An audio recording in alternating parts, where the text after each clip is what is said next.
joining us now to discuss this new law is a man who represents Georgia in Washington, the United States Congressman for Georgia's 10th District, Paul Broun.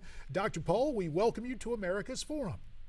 Good morning, Congressman, my friend. Glad to be with you. It's always a great pleasure and blessing to visit with you by phone. Well, Paul, I appreciate that. We'll call it Congressman to former Congressman, but maybe just a person to person or JD to Paul with a whole lot of folks listening in. Let's talk about this new law and how it impacts the everyday lives of citizens of Georgia. Give us your take on it.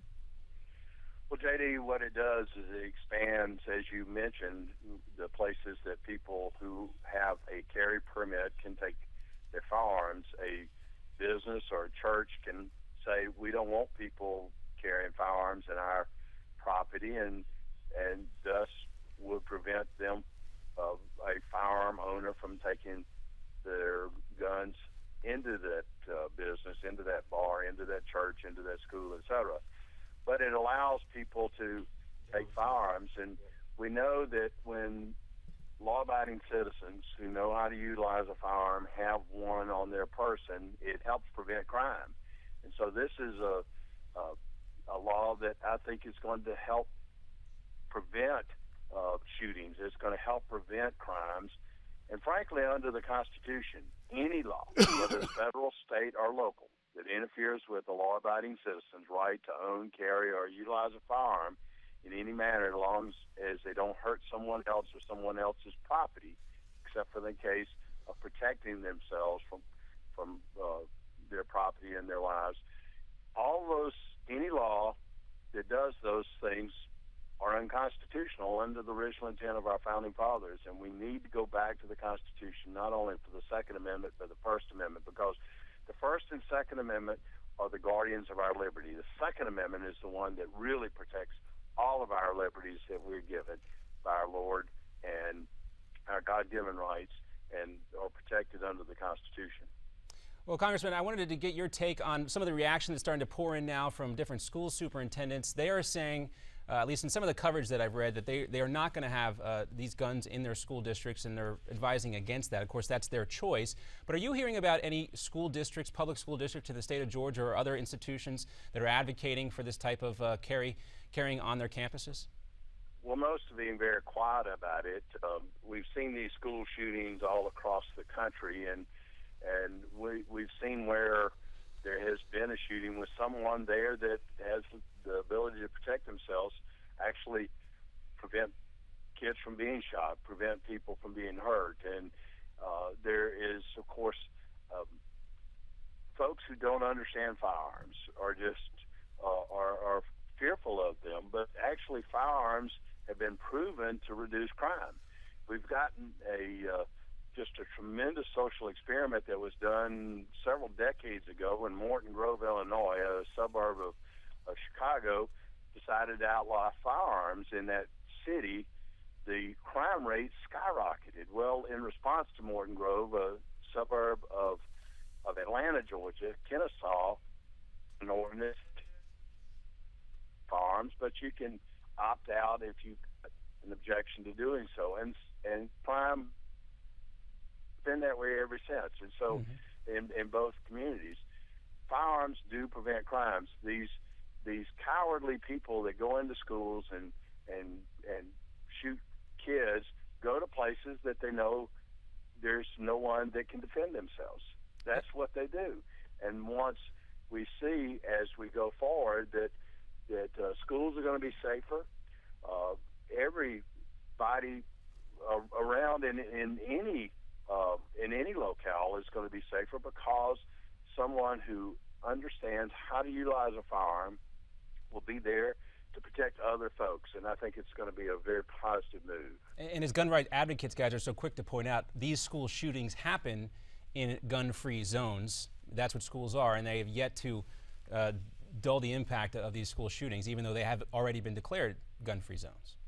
Well, absolutely. In fact, the shooting in Aurora, Colorado, occurred at a movie that is a theater that advertised that they were a gun-free theater, and the crazy person passed several other movie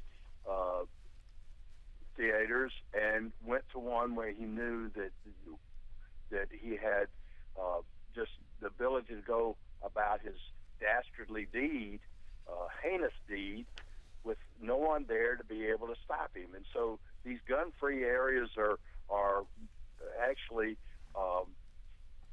they're free shooting zones for people because they know that there won't be anybody there that can stop them. Paul, Catherine Grant is associated with the Gun Sense Coalition, and I think it's safe to say she disagrees with what you're saying right here. She actually says it's going to put more lives at risk. Let's listen to what she had to say, and then I'll ask for your reaction. This is a sad day for Georgia, not a day to celebrate a dangerous law that will now put the lives of Georgians and all who visit our state at risk. So, Paul, you just heard that. What are your thoughts in response to Catherine Grant? Well, she's absolutely wrong. In fact, the statistics don't show that her claims are factual, and frankly, you've got these anti-gun advocates that don't want anybody to own a gun except for the military and the police force. We already know that the police can't protect our lives and our property. The police cannot protect us from folks who want to go shoot up our school or do these kinds of activities because they go to places where they know they're safe. They go to places where they know that there's no one there with a firearm that can stop them. And so she's absolutely incorrect. People are just fearful of firearms, or for whatever reason that they may be. And there could be many reasons that people are fearful for firearms. But the thing is, criminals, if you just look from a statistical perspective, what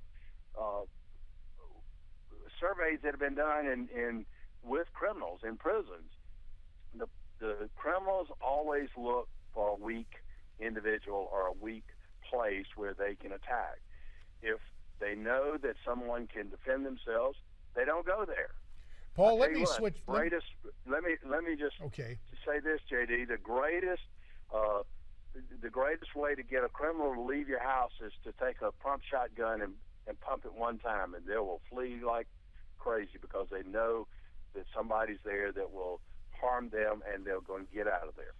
Paul, let me switch subjects with you if we can, and it's necessitated by the headlines that emerged yesterday in the wake of the president going down to the Rose Garden to criticize you and other members of Congress for failing to act on, quote, comprehensive immigration reform. Now, he didn't say specifically that he was going to try to use an executive order, at least not at this point, but I'm just curious about executive overreach and the possibility that this president unilaterally could try to confer amnesty on illegals that have come across the border. Well, JD, that's what's caused this flood of these children across the border, is because they believe, their parents believe, that if they come here, they're going to be given citizenship, and they'll have the chain migration to bring all these families into this country. And it's the presidents that have caused this humanitarian crisis. In fact, tomorrow I'm flying down to the border. On Thursday, we're going to have a field hearing down in McAllen, Texas, about these kids. But it's the policies of this president and this administration that have caused all this. We've got to secure the border. Until we secure the border, nothing else matters. We've got a broken immigration system. That's absolutely factual. But the problem is that until we secure the border, nothing else is going to matter. We're going to continue to have these flood of illegal aliens in this country. The president wants to give them all of them amnesty. The president wants to get them all on the government dole and on the voter rolls, because that will keep him and his party in place, and will give them more power. Paul, that's what this is all about. It's about power and control, and it's about the Democrats wanting to continue to stay in power and to take over Congress and have the presidency. But what is interesting about it, Paul, and about a minute remains here, and by the way, we want you to check in following that hearing down in McAllen, Texas, to see if you can get some answers for us there on this flood of illegal immigrants. But here are the numbers. The latest poll by Investors Business Daily says that 59%, a clear majority of Americans, disagree with this president's approach. Why do you think, Paul, with about 45 seconds, why is there a disconnect between establishment Washington and the notion that Americans oppose all this fast and loose play with so-called immigrants' rights?